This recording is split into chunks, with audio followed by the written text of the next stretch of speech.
Welcome back. You're watching Cheche, the show where opinion counts. You're talking about what next for Kenya, which way forward. Keep talking to us. The hashtag is Cheche on Twitter. You can text us on 22422. Our guest again, very briefly, Vitalis Musebe is a veteran journalist, CEO, NASA Secretariat, Norman Magaya, and regular panelists on the show, Mutegi Njau and Charles Odhiambo.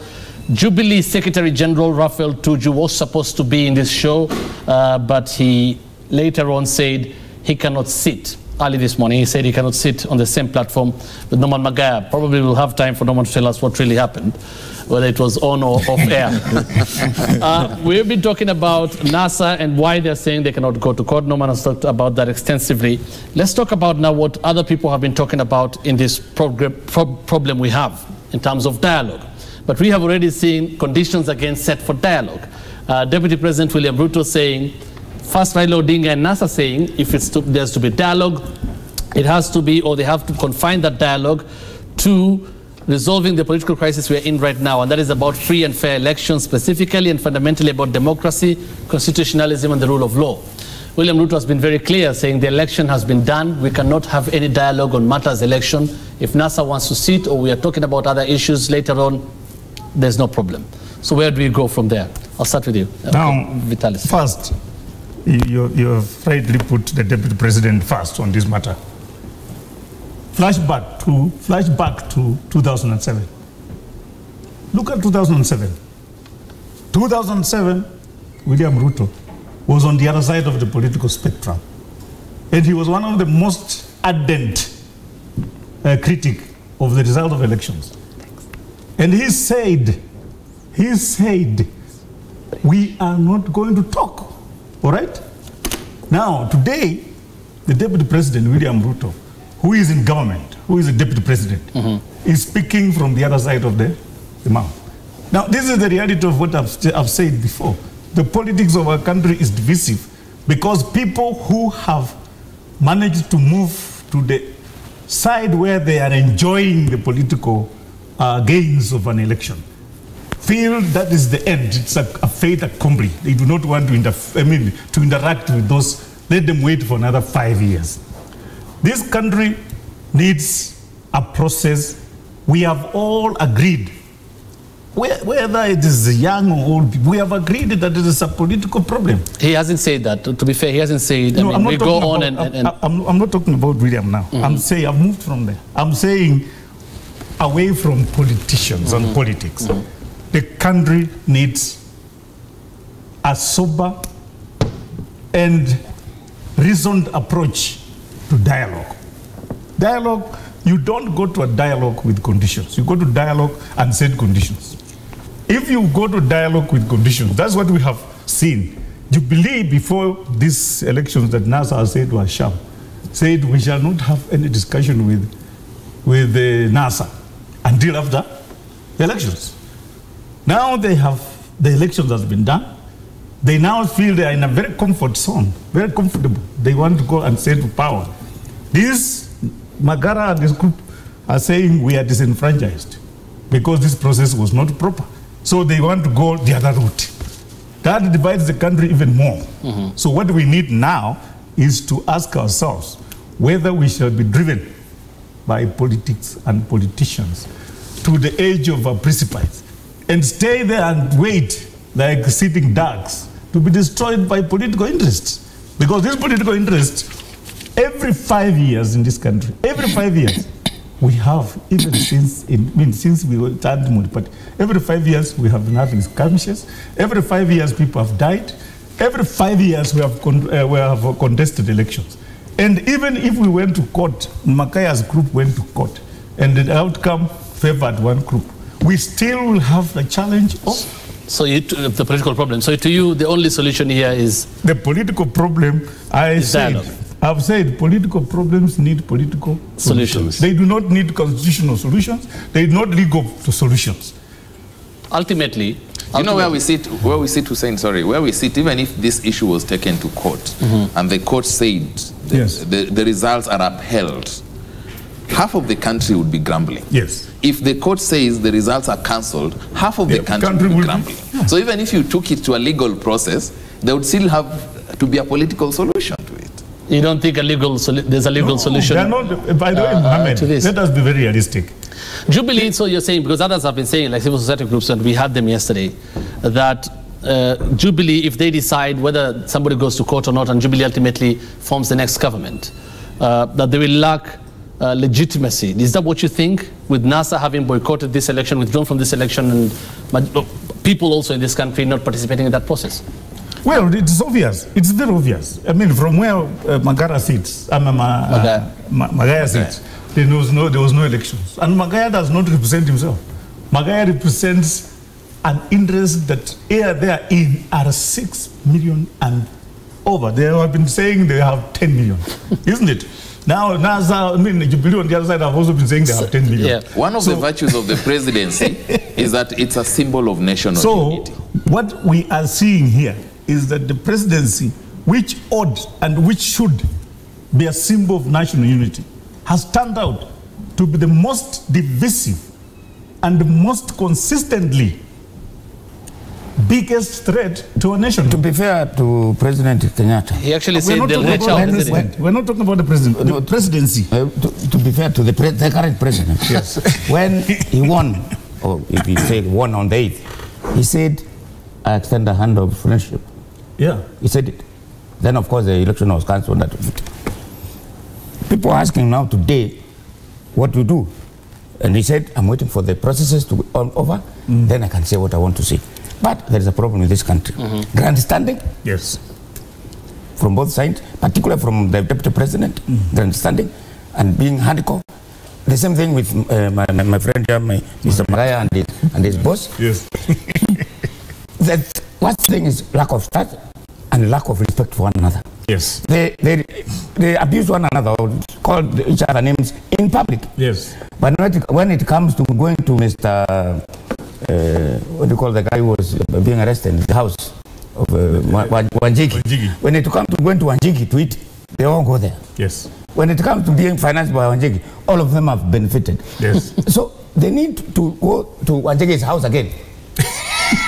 Both of them.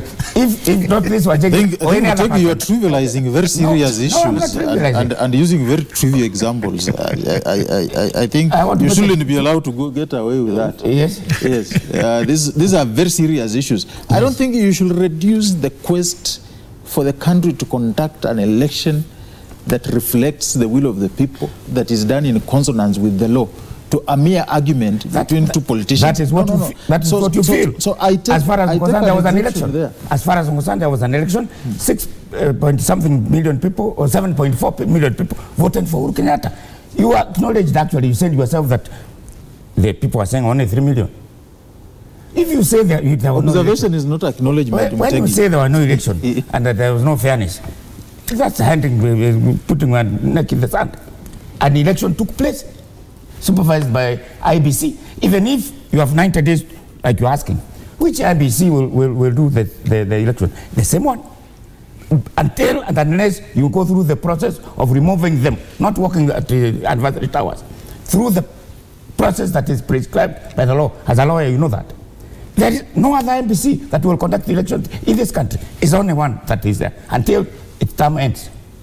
That's a fact. Then, therefore, Mutegi, do you think that IBC should have, the same IBC, they have already conducted, I mean, it's in the past now, overtaken by events, but do you think, in hindsight, the same IBC with little changes would have conducted this election? They sent Ezra Chiloba was the problem. Ezra Chiloba took himself. The chairman appointed... Plus others. The chairman appointed a committee that was supposed to move the election. They did it. And we all went to vote. And we voted. Except those people who chose not to vote.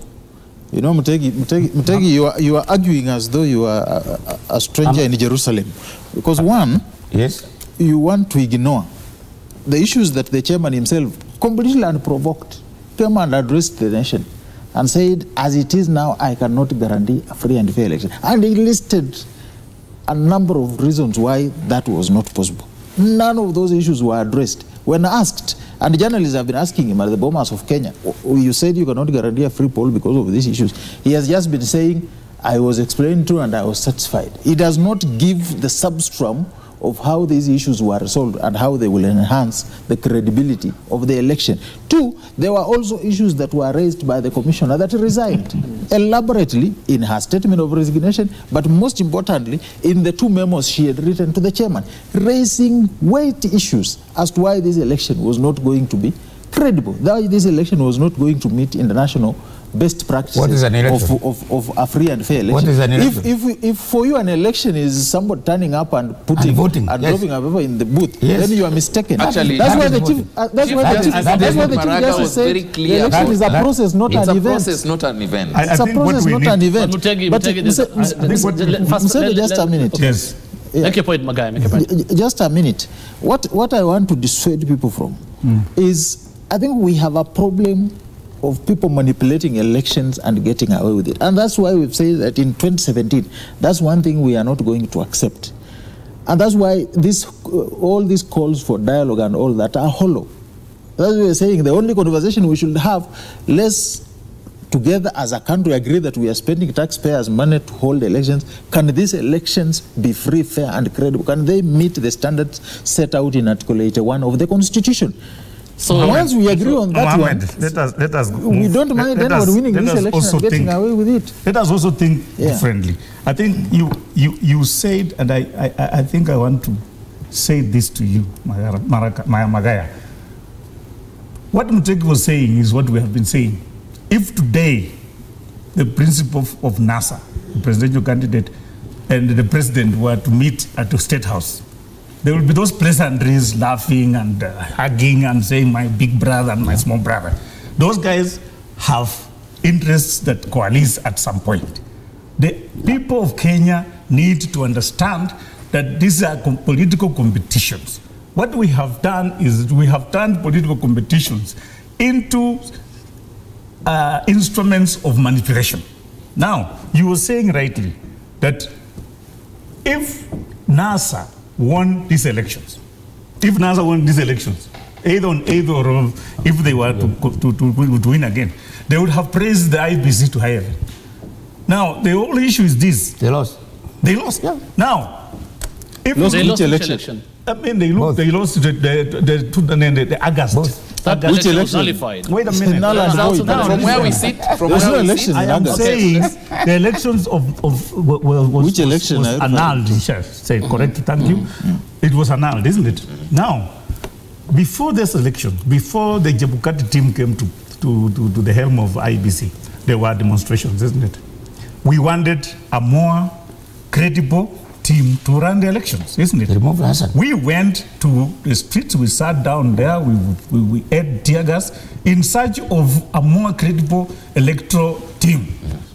Before that, 2007, we almost banned, and a fellow that ran that election called Kivuitu, the late, may God bless his soul, he said, I can go and announce this election on worship, isn't it? I mean, according to him, the results were there, he could announce. What we have been fighting for is a credible election, isn't it? But the problem is, shall we in this country, the way we have configured our politics, shall we ever aspire to have a credible, free, fair elections agreeable to every party? Okay, that but now that Magai, first let me give the others a chance. I'll come back to you. Yes. As long as we do not trust our institutions, yes, you don't have a trusted judiciary. They lack quorum. They are divided.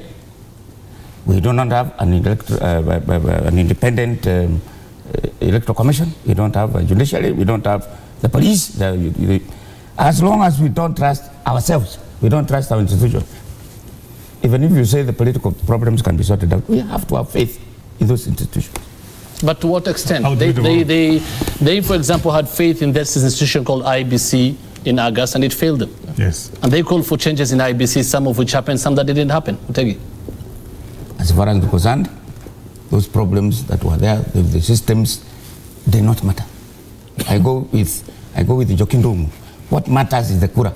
The Mananch voted. Now that's the problem. And that is what brings us to where we are. I mean, does the end justify the means? That's why you are minority. Okay. We'll go back to a discussion that I think has been. We're taking a short break. We're taking a short break, but I think we'll go back to a discussion that has already been taken over by events. But we'll take you the reason why NASA went to court is because of a result. That result is because of numbers. Achieved. Those numbers are because of a process, isn't it? That was annulled. But anyway, I'll take a look at a few SMSs here. G here in Nairobi says, "Hi Hussein, I think it's high time we went for a referendum and adopt a parliamentary system. Let's do away with the presidential system and we shall come out of this political problem." That is Paul G here in Nairobi. That was also proposed by NCCK yesterday, and we'll come back to discuss all that. Edmond in Nairobi says, if right now it is claimed that the country is divided into two and we need to go for a fresh election after 90 days, the same people will vote and will still be divided into two. It's actually what you're saying, Vitalis. Yes. Peter Kipkoskei in Ainab Koi, if the church wants creation of positions to Prime Minister and 2 deputies to please the opposition, that's what he says, the church didn't say that, then Kenyans would demand 44 tribal deputy prime ministers. The church should keep out of politics. Very interesting comments. Keep talking to us. The hashtag is Cheche on Twitter. Text us on 22422. We're back after this break.